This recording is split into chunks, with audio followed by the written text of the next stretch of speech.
सत्संगाची उजळलेले भाग्य आता अवघी चिंता वारली. संत दर्शनी हा लाभ मज पद्मनाभ जोडी आला. दासला सत्संगाची तुम्हासारख्या सर्व कर्मयोगी साधू संतांचं दर्शन करून दासला खूप आनंद होतोय. कारण तुमच्या सगळ्यांच्या सहवासामध्ये सत्संगाची या भक्तीची आणि जीवनाची वाट चालायला दास शिकला. सत्संगजी या सत्संगला जॉईन असलेले बरेचसे महात्मांना सत्संगजी दास लहानपणापासून सत्संगजी पाहतोय. या सगळ्यांकडे बघून, या सगळ्यांना सत्संगजी पाहून जीवनाला सत्संगजी घडवण्याचा आणि सत्संगजी परमार्थाच्या गोष्टी शिकण्याचा योग दासला प्राप्त झाला. तर सत्संगजी आमच्यावरती ज्यांनी सगळ्यांनी संस्कार केले असे सर्व तुम्ही महात्मा या ठिकाणी आज उपस्थित आहात. खरं तर सत्संगची ही सद्गुरूंची कृपा आहे की सत्संगची स्वतःच्या लहान मुलांचं कौतुक सत्संगची सद्गुरू आनंदानं पाहत असतो. तद्वतच त्याप्रमाणे सत्संगजी दासची ती योग्यता नाही. सत्संगजी दासचं ते मोठे पण नाही, परंतु तुम्हा सर्व साधू संतांची सत्संगची ती महानता आहे, तो विचार आहे. सत्संगजी आपल्या मुलांकडे कौतुकाने पाहण्याची ती दृष्टी आहे. म्हणूनच सत्संगजी दासला आज हा सेवा करण्याचा योग प्राप्त होतोय. सत्संगजी संत निरंकारी मिशन मध्ये आम्ही अनेक वर्ष सत्संगजी भक्तीच्या पाट्यावरती चालत असताना वेळोवेळी सत्संगजी आम्ही पाहत असतो की वेगवेगळ्या विषयावरती मनोमंथन करून वेगवेगळ्या विषयांना सत्संगजी सद्गुरू घेऊन त्यावर सत्संगजी चिंतन मनन करून तुमच्या आमच्या जीवनाला एक दिशा देण्याचं कार्य सर्व साधू संत करत असतात. अनेक सत्संगजी विषयावरती या झूम मीटिंगच्या द्वारे आम्ही विषयांवरती प्रकाश टाकला असेल, परंतु सत्संगजी विचार करण्याची ती एक गोष्ट आहे. भक्तीच्या वाटेवर चालत असताना भक्ती पथावरती तुमच्या आमच्या जीवनाला उभं करत असताना संत महात्मे सत्संगजी एका दीपस्तंभासारखं कार्य करत असतात. आणि मिळालेलं ज्ञान हे अत्यंत सूक्ष्म आहे. ते सूक्ष्म ज्ञान तुमच्या आमच्यामध्ये टिकून राहावं, त्या ज्ञानाला धारण करून तुमच्या आमच्या जीवनाचा व्यवहार तसा घडावा, जीवनातल्या प्रत्येक एका कृतीतून ते ज्ञान परावर्तित व्हावं, यासाठी म्हणून सत्संगजी संत नेहमी मार्गदर्शकाचं काम करत असतात. आणि मग सत्संगाच्या मार्फत वेगवेगळ्या विषयांना हात घालून खऱ्या अर्थानं जीवनाला तुमच्या आमच्या जीवनात उतरवण्यासाठी कशा पद्धतीनं सद्गुरू विचार घेऊन आलाय, सद्गुरूचा उद्देश काय आहे, याच्यापर्यंत पोहोचवण्याचं काम सत्संगजी खऱ्या अर्थानं संत करत असतात. वेगवेगळे विषय येत असतील, कदाचित शब्द बदलत चालले असतील, परंतु सद्गुरूचा भाव मात्र एक आहे. या भूतलावरती अध्यात्माची निर्मिती, या भूतलावरती धर्माची स्थापना, या भूतलावरती एखाद्या विचारधारेचा उगम हा सर्वस्वी जनकल्याण, माणसाचं हित यातूनच होत असतो.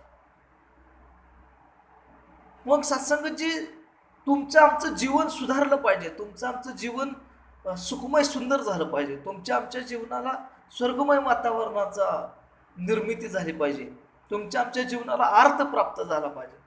यासाठी म्हणून साधू संत आणि सद्गुरू धडपडत असतात. आजचा विषय आहे की जर ज्ञान हे कर्मात उतरलं तर जीवनाचा शृंगार बनेल. परंतु एखाद्या विषयाकडे जात असताना जर त्या विषयाची खोली आपण समजून नाही घेतली, विषयाची व्याप्ती लक्षात नाही आली, विषयाचा उद्देश लक्षात नाही आला, विषय का दिला, कुणासाठी दिला, कसा दिला, समकालीन परिस्थितीला मी माझं जीवन जगत असताना या विषयाची गरज काय, या विषयाच्या खोलीपर्यंत जोपर्यंत आम्ही पोहोचणार नाही, तोपर्यंत ज्या उद्देशांनी संतांनी, साधूंनी, सद्गुरूंनी हा विषय दिलाय, ह्या विषयाला जोपर्यंत आम्ही समजून घेणार नाही, तोपर्यंत सत्संगची चर्चेला अर्थ उरणार नाही. नुसतं ज्ञान असून चालत नाही, तर ते म्हणतात की ज्ञानाच्या अनुरूप कर्म घडल्याशिवाय आम्हाला जीवनामध्ये आनंदी जीवन जगता येणार नाही. म्हणजे ज्ञानाचा अंतिम उद्देशात आनंद आहे, परंतु आनंदापर्यंत पोहोचायचं असेल तर ज्ञानाच्या अनुरूप कर्म करावं लागेल. म्हणजे नुसतं कर्म नाही, ज्ञानाविना कर्म आंधळ आहे आणि कर्माविना ज्ञान लंगड आहे. त्यानं साध्य होणार नाही. नुसतंच कर्म करायला नाही सांगितलं किंवा आधी कर्म नाही सांगितलं. एखाद्या विषयाची अरेंजमेंट सुद्धा कशी असते बघा, की आधी ज्ञान आणि मग कर्म सांगितलं. कारण अनेको कर्म केल्यामुळं नको ते लांछन लागू शकतात.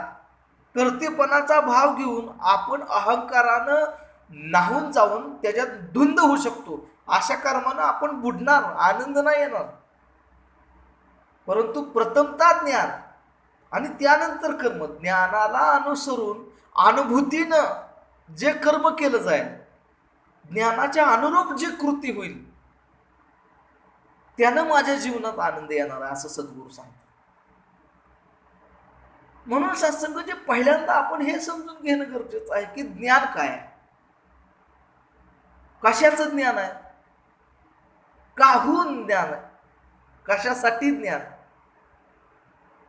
सद्गुरूंनं आम्हाला ज्ञान दिलं, सद्गुरूनं आम्हाला जगण्याची दृष्टी दिली, सद्गुरूंनं आम्हाला जीवनाचा उद्देश सांगितला, सद्गुरूंनं आम्हाला माणूसपण दिलं, सद्गुरूंनी आम्हाला खऱ्या अर्थानं पूर्णत्वाची जाणीव करून दिली, सद्गुरूनं आम्हाला शाश्वताची जाण करून आपण किती पाक आणि पवित्र आहोत, मूळ तत्वे आपण कोण आहोत, मूलतः आपण काय आहोत याची जाणीव करून दिली. सद्गुरूंनं आम्हाला रूपातून बाहेर काढून स्वरूपाचं दर्शन घडवून दिलं.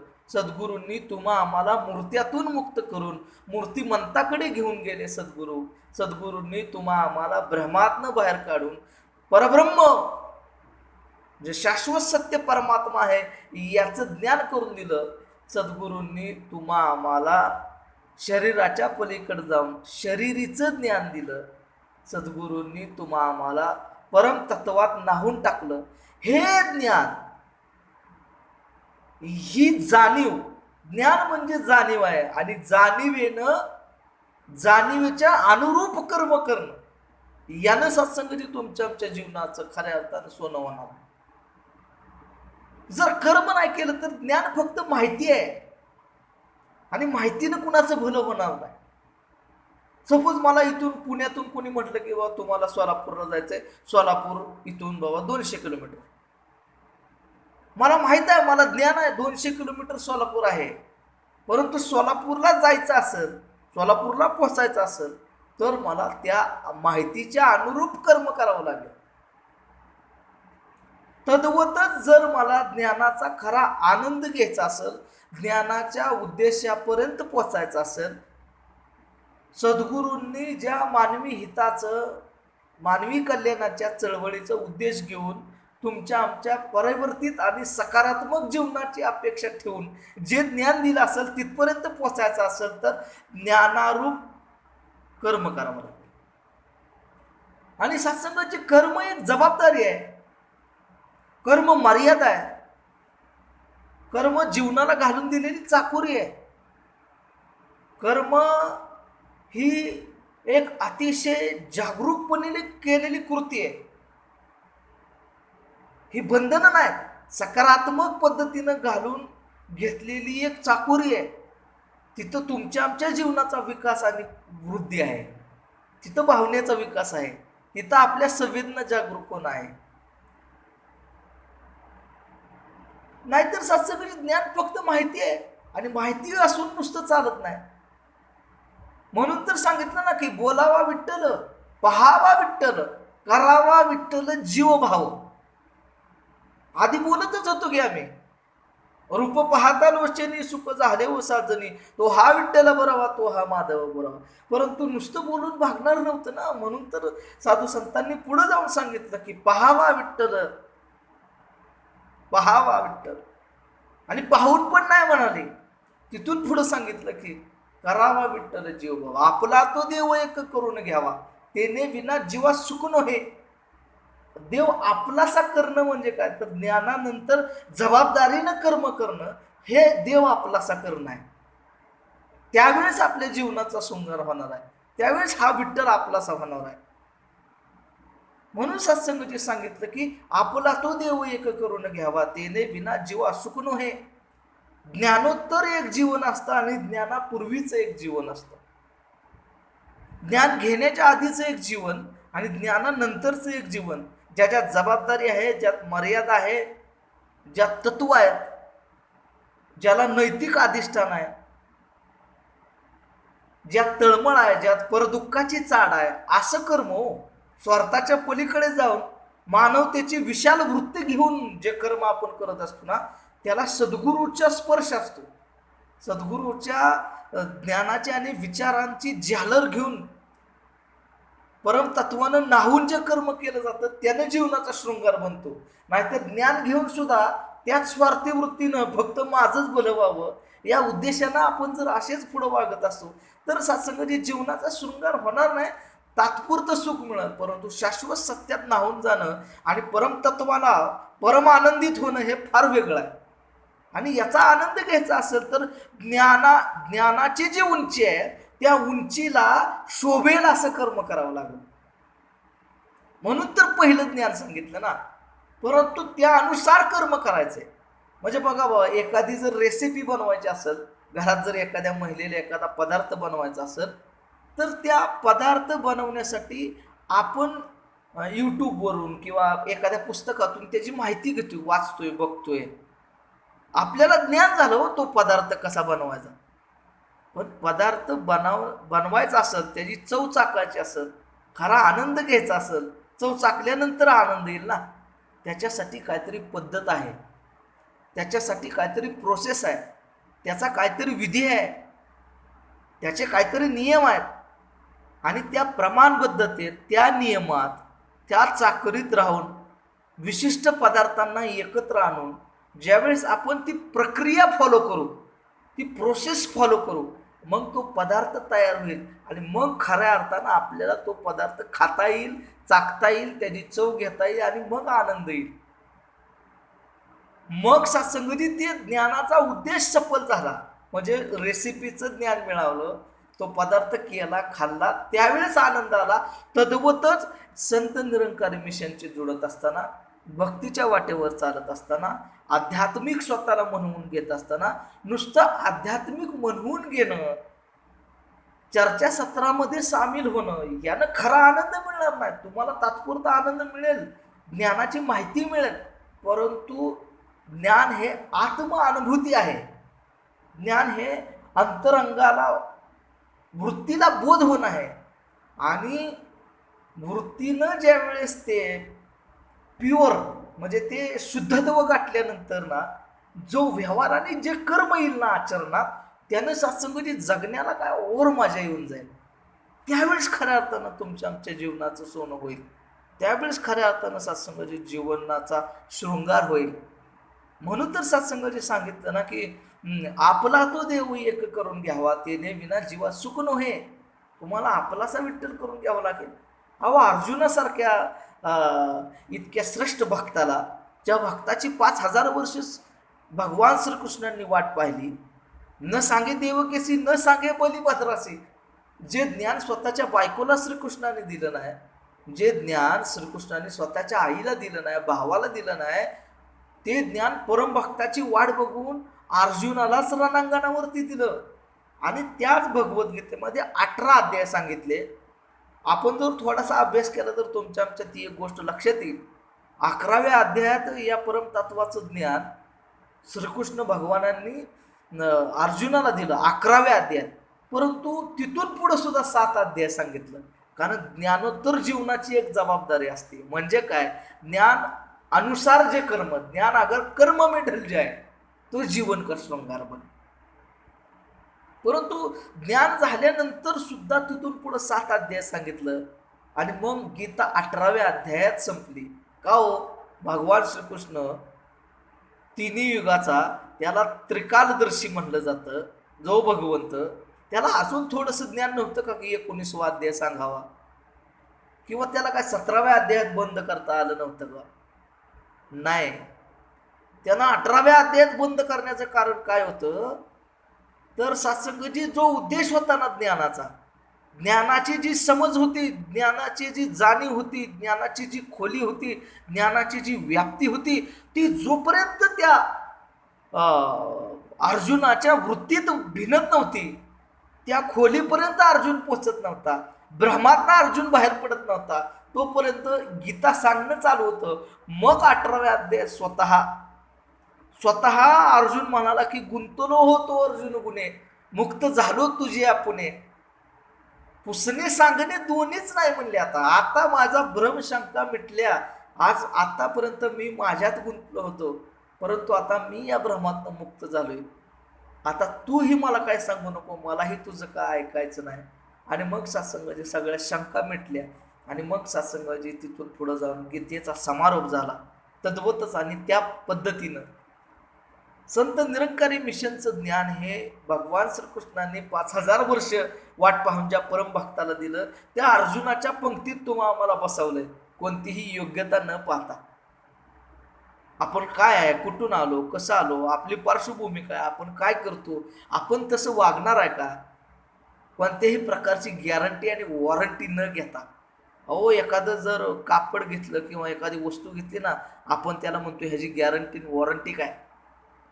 अहो, सद्गुरूंना परमतत्वाची जाणीव आणि परम अनुभूती तुम्हा आम्हाला दिली, त्यावेळेस सद्गुरूंना विचारलं नाही की तू या अनुरूप कर्म करणारा का. हीच तर खरी ज्ञानाची मजा आहे महाराज.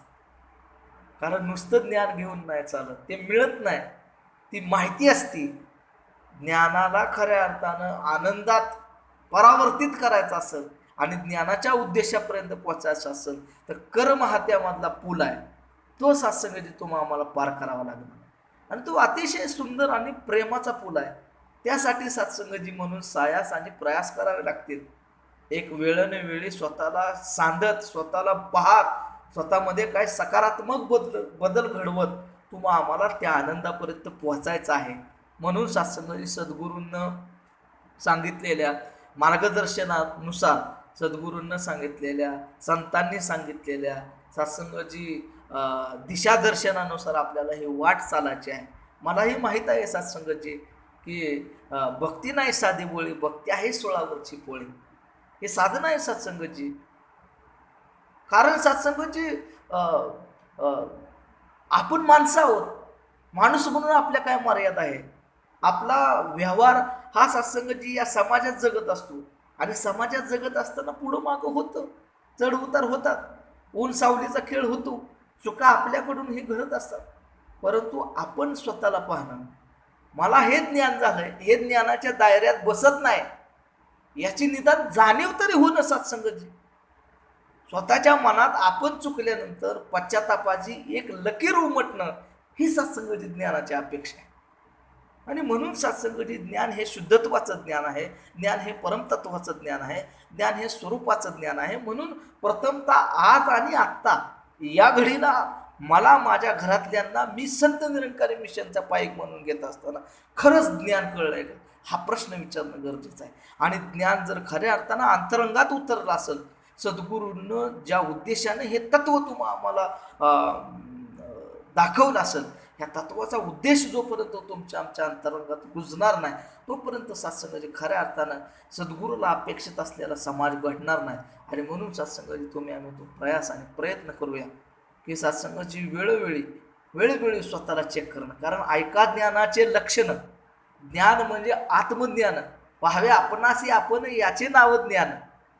म्हणजे माणूस आहे आणि आम्हाला तसं जमते का, हे काय सोपं आहे का, असं म्हणून पण सोडून देण्यात काय अर्थ नाही ना महाराज. अरे परंतु ज्ञानाने सहज आणि हलकं व्हायचंय. नाहीतर ज्ञानानं फुशारून अहंकारानं जर फुटून चाललो ना आपण, तर उलटं होऊन जाईल. प्राप्त काय नाही होणार सत्संगाची, जीवन नाशाकडे जाईल. आणि म्हणून साधू संतांनी सांगितलं की आता तरी पुढे हाच उपदेश नका करू नाश आयुष्याचा. आता तरी पुढे हाच उपदेश नका करू नाश आयुष्याचा. साधू संतांनी सांगितलं की कार्य दाटून होता वेळे, देवा हे तुम्हा पुढे. अरे तुमची तुम्हा नाही सोय, तिथं आमचे बघायचं आहे. म्हणून सत्संगाची तुमची आमची सोय व्हावी, तुमच्या आमच्या जीवनाला योग्य दिशा मिळावी, तुमच्या आमच्या जीवनाला योग्य विचार मिळावा आणि चांगल्या विचारांच्या आधारे तुमचं आमचं चांगलं कर्म घडावं. त्यावेळेस खऱ्या अर्थानं तुमच्या आमच्या जगण्याला अर्थ प्राप्त होईल, जीवनाचं सोनं होईल, जगण्याला सत्संगाची परिपूर्णता येईल, जगण्यात एक समाधान येईल, वागण्या बोलण्यात सत्संगाची, व्यवहारात सत्संगाची कुठंतरी आनंदाचा सत्संगाची माहोल असेल सत्संगाची. आणि या सृष्टीकडे बघत असताना आपल्याला एक वेगळा दृष्टिकोन मिळेल. आणि म्हणून सत्संगाची जीवन जगत असताना आपण सर्वांनी एकमेकांची, तुमची आमची सगळ्यांची ही एक जबाबदारी आहे. आपण माणसं आहोत, निश्चितच तुमच्या आमच्याकडून चुका होतात, परंतु त्या चुकांना हळूहळू कमी करत एकमेकांचा माणूस म्हणून स्वीकार करता आला पाहिजे, हे ज्ञानाचा उद्देश आहे. सत्संगाची उगाच काहीतरी मोठा आहे, लय अवघड आहे, लय उच्च पातळीचा आहे का, आपल्याला जमतंय का, असं म्हणून उगाच कर्मातनं बाजूला सरायचं नाही. तर सत्संगाची संत, साधू, सद्गुरू हे मानवी रूपात यासाठीच येतात, कारण ते स्वतः जगून दाखवतात. आणि म्हणून सत्संगाची नाही सगळ्या गोष्टी परफेक्शन जगता आल्या तरी सत्संगाची एकेका गोष्टीवर सत्संगाची प्रयत्न करूया. आणि सत्संगाची एक वचन घ्यायचं, त्या पद्धतीने जगता येते का पाहायचं, अवघडल्यासारखं नाही जगायचं, मुक्त होऊन जगायचं. बाबाजी म्हणाले की जीवन मुक्ती ही जीवन का उद्देश आहे, आणि मुक्तीसारखा आनंद कुठंही नाही. म्हणून सत्संगाची तुम्हा आम्हाला सद्गुरूनं विचार दिलाय, बुद्धी दिली, या बुद्धीनं, या मनानं विचार करायला शिकवलंय, त्यावर निर्णय घ्यायला शिकवलाय.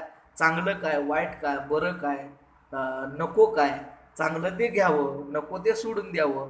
आणि इतरांना दोष देत बसण्यापेक्षा, इतरांकडे बघण्यापेक्षा स्वतःकडे पाहून आणखी स्वतःला कसं उभं करता येईल, स्वतःचं जीवन कसं आणखी पुढे घेऊन जाता येईल, यासाठी सत्संगाची म्हणून तुम्ही आम्ही ज्यावेळेस प्रयत्न करू, यासाठी म्हणून तुम्ही आम्ही ज्यावेळेस प्रयास आणि प्रयत्न चालू करू, त्यावेळेस मजा येईल सत्संगाची. आता अवघडल्यासारखं नाही जगायचं, तर मुक्त होऊन जगायचं.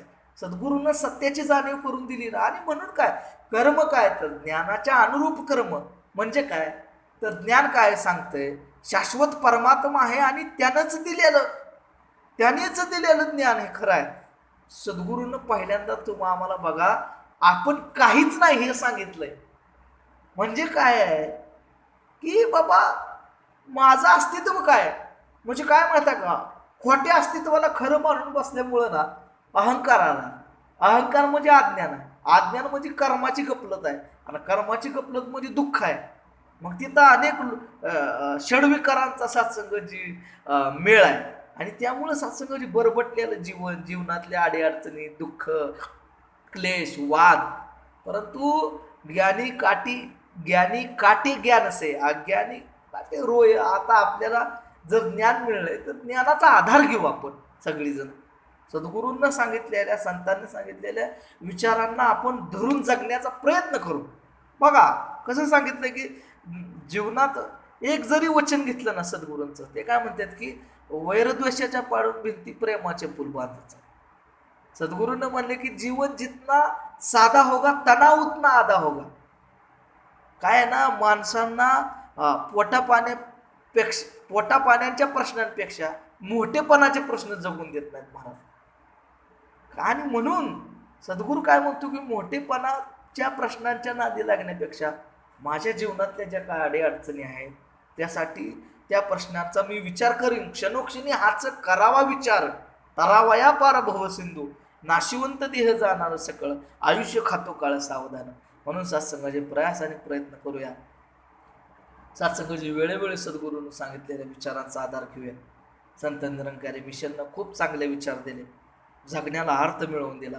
तुमच्या साधू संतांनी खूप सारं प्रेम दिलं, तुमच्या साधू संतांनी जगण्याला उद्देश दिला, मिशननी तुमच्या आमच्या जगण्याला एक मार्ग दिला, मार्ग. आणि म्हणून सत्संगाची त्या मार्गानुसार जगण्यासाठी आणखी सत्संगाची तुम्ही प्रेम द्या. आशीर्वाद द्या, तुमच्या चरणाशी जोडून ठेवा आणि सत्संगाची वेळोवेळी सुधारत तुमच्या चरणाशी नेहमी राहू. सद्गुरूच्या विचारांनी सत्संगाची व्यवहार घडावा, त्यानं जीवनाला आकार प्राप्त व्हावा. वाणीत जे सामर्थ्य दिलं, विचारांना जी तल्लकता दिली, तशी सत्संगाची व्यवहाराला आणि जगण्यालाही उंची मिळावी यासाठी आशीर्वाद द्या. करता करविता तुम्ही आहात, सर्व करवून घेणारे हे तुम्ही आहात. कारण आहे ना की कर्त्या भावानं केलेलं कर्मसुद्धा सत्संगाची पैल तीराला नाही पोचवणार, परंतु ज्ञान हे सांगतं की अकर्त्या भावानं कर्म केलं तर सत्संगाची मजा येईल. कारण समंदर बी तेरा, नाव बी तेरी, पहिलं तीराला घेऊन जाणारा पण तू, आगे लेकर जानेवाला भी तू और डुबानेवाला भी तू. आता काय बोलायचं सत्संगाची, प्रेम झाले, इश्क हकीकी का येई उसूले, तू कबूल तो तेरा देवा सब कुछ कबूले. सत्संगाची आता ज्ञानच खरं कळलं, त्यातच बुडून गेलो, मीच तुझा झालो, आता काय उरतच नाही. सत्संग सगळं काय तुझं आहे. म्हणून तर साधू संतांनी सांगितले ना की जिसमें तेरी रजा आहे उसमें मैं राजी हो. जीवन जगूया सत्संगाची, आनंद घेऊया. आता जास्त विचार करत बसू ना तर जगण्याची मजा हरवून जाईल. सत्संगाची झालेली सेवा तुमच्या सर्व साधू संतांच्या चरणावरती ठेवून दास याच ठिकाणी आपल्या वाणीला विश्राम द्या.